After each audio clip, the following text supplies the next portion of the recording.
Hi hello welcome to Maguta media. మనందరికీ తెలుసు, పవన్ కళ్యాణ్ అనేటువంటి ఒక వ్యక్తి రాజకీయాల్లోకి వచ్చినప్పటి నుంచి, చెప్పాలంటే చిరంజీవి గారు రాజకీయాల్లోకి వచ్చినప్పటి నుంచి ఒక్క కుటుంబాన్ని, దాంట్లో కూడా చిరంజీవి గారు అనే వ్యక్తి ఆయన వచ్చి వెళ్ళిపోయాడు. ఇప్పుడు పవన్ కళ్యాణ్ అనే వ్యక్తి ఒక్కడిని ఎదుర్కోవటానికి దేశంలో ఉండేటువంటి ప్రధాన రాజకీయ పార్టీలన్నీ గిలగిల గిలగిల కొట్టేసుకుంటున్నాయి. 100 ఏళ్ల చరిత్ర ఉన్నటువంటి రాజకీయ పార్టీలు, నిన్న మొన్న పుట్టినటువంటి పార్టీలు కూడా పవన్ కళ్యాణ్ గారినే టార్గెట్ చేస్తుంది. పవన్ కళ్యాణ్ గారి గురించి మాట్లాడకపోతే, జనసేన గురించి మాట్లాడకపోతే మన పార్టీ ఉంది అనేటువంటిది తెలియదు జనాలకి.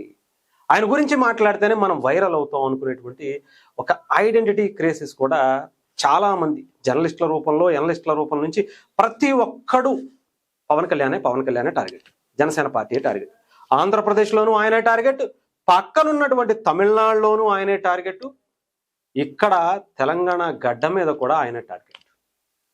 చూడండి, ఒక్కడిని తట్టుకోవటం కోసం ఎన్ని రకాల పాటలు పడుతున్నారో. వీళ్ళ బాధ వర్ణనాతీతం అని చెప్పాలి. నిజంగా వీళ్ళ బాధ పగోడు కూడా రాకూడదు అంటారు కదా, అలా ఉంది.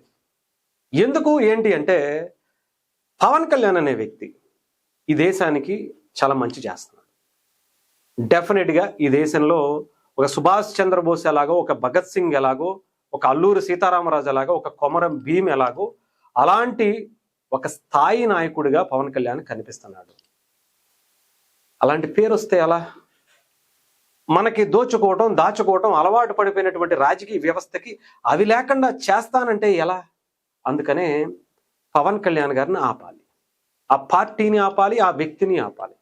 ధర్మాన్ని కాపాడుతూ, అన్ని మతాలను గౌరవిస్తూ, తన మతాన్ని పూజించుకుంటూ, సరైన కులాల్ని కలుపుకుంటూ ఈ దేశంలో గొప్ప రాజకీయ వ్యవస్థని, నేషన్ ఫస్ట్ అని, ఈ దేశమే మొదట నాకు అవసరం అని చెప్పినటువంటి వ్యక్తి ఢిల్లీ వేదికగా, నాకు తెలిసి భారతదేశంలో ఏ రాజకీయ పార్టీ లేదు.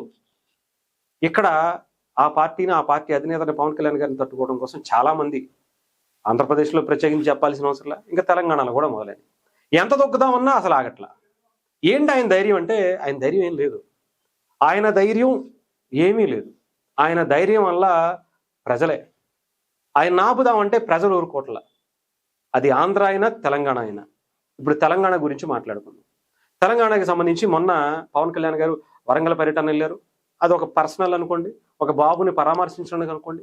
కానీ అక్కడ వచ్చినటువంటి జనం చూస్తుంటే మెంటల్ ఎక్కిపోయింది, పిచ్చెక్కిపోయింది.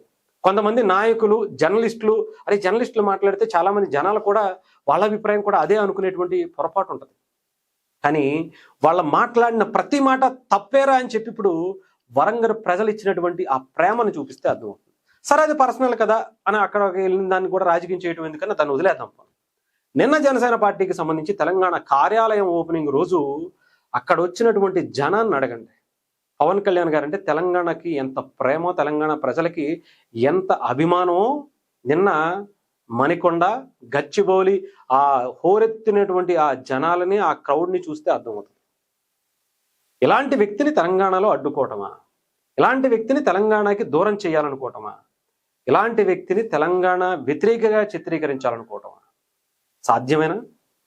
తాత ముత్తాతల వచ్చి నుంచున్నా కానీ, మీ తర్వాతి తరం వచ్చి నుంచున్నా కానీ అది సాధ్యం కాదు అని ప్రజలు అల్టిమేట్గా ఇస్తున్నారు. రాజకీయ నాయకులు ఎలాగైనా మాట్లాడతారు. ఎందుకంటే వీళ్ళ బీహార్ నుంచి వలస వచ్చి ఇక్కడికి వచ్చి రాజకీయాలు చేస్తూ 10 ఏళ్ళు పరిపాలించి కొన్ని వేల కోట్లు సంపాదించుకోవచ్చు. ఉమ్మడిగా తెలుగు రాష్ట్రంలో ఉన్నటువంటి పవన్ కళ్యాణ్ గారిని, ఈ తెలుగు గడ్డ మీద పుట్టినటువంటి వ్యక్తిని, ఈ తెలుగు గడ్డ మీద పెట్టినటువంటి పార్టీని పక్క రాష్ట్రం అయినటువంటి తమిళనాడులో స్వాగతిస్తారు. కేరళ ప్రజలు, అక్కడ ఉండేటువంటి వాళ్ళందరూ కూడా గుండెల్లో పెట్టుకుని ఇక్కడ కూడా ఎస్టాబ్లిష్ చేయండి అని పార్టీని అక్కడ తీసుకెళ్లి ఫౌండేషన్ చేస్తారు.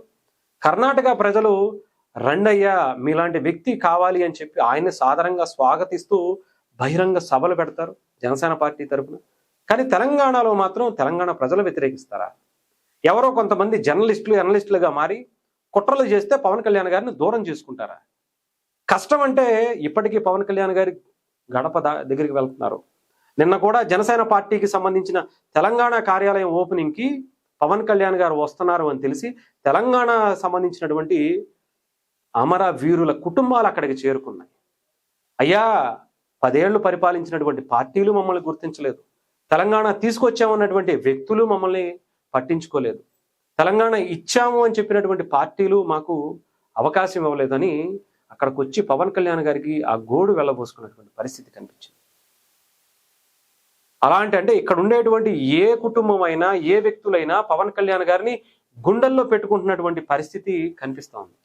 అలాంటిది మీరు పవన్ కళ్యాణ్ గారిని తెలంగాణ వ్యతిరేకిగా తీసుకెళ్లాలనేటువంటి కుట్ర చేస్తే అది సక్సెస్ అవుతుందా? ఆలోచించుకోండి. ఏదేమైనా సరే, ఇది మీరు ఎంత మాట్లాడితే, మీరు ఎంత రెచ్చిపోతే పవన్ కళ్యాణ్ గారి గురించి మీ మీడియాలో రౌండ్ టేబుల్ సమావేశాలు పెట్టి ఏ రకంగా మీరు మాట్లాడితే అంతా పవన్ కళ్యాణ్ గారికి హైప్ అవుతుంది. జనసేన పార్టీకి, జనసేన తెలంగాణ కేడర్కి చాలా హెల్ప్ అవుతుంది. రెడీ చేసుకోండి, సిద్ధం చేసుకోండి, మీరు చేయండి. మీరు ఏ రకంగా వాళ్ళని రోల్ చేస్తారో, ఇంకొకటి చేస్తారో, క్రిటిసైజ్ చేస్తారో, పవన్ కళ్యాణ్ గారిని వ్యతిరేకంగా చిత్రీకరించాలనుకుంటారో, అవన్నీ కూడా పవన్ కళ్యాణ్ గారికి, జనసేన పార్టీకి 100% ప్లస్ అవుతుంది తప్ప అది ఎటువంటి ఇబ్బంది లేదు. మీ ఇష్టం వచ్చింది చేసుకోండి అని చెప్పాలి.